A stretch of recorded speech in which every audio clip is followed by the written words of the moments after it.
അത് ഇവൻ്റെ ഒരു ബുദ്ധിപരമായിട്ടുള്ള നീക്കം തന്നെയാണത്. ആദിൽ എവിടെ അവനെ എന്തെങ്കിലും ചെയ്തു? ഇല്ല, അവൻ സേഫാ, ആദിലൊക്കെ സേഫാ.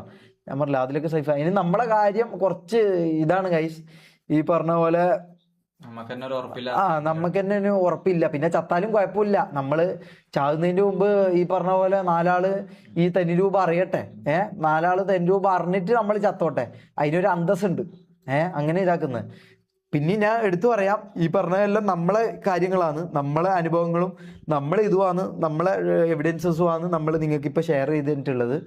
ഇനി ഈ പറഞ്ഞ പോലെ റാംബോക്കോ തൊപ്പിക്കോ നാളെ വന്നിട്ട് അവർക്ക് അവരെ ഒരു ഇതുണ്ടാവും, അവരെ ഒരു അനുഭവം പറയാനുണ്ടാവും അവർക്ക്, അവരത് പറയട്ടെ. അപ്പം നിങ്ങൾ ചിന്തിക്കുക, നിങ്ങൾ ഈ കാണുന്ന ആൾക്കാർ നിങ്ങൾ ചിന്തിക്കുക, ഈ പറഞ്ഞ ഷമീർ, മമ്മു, ജാസി, ആദിൽ, അസ്ബാക്ക് ഇവരെ ഭാഗത്താണോ ശരി, അല്ലെങ്കിൽ ഈ പറഞ്ഞ റാംബോ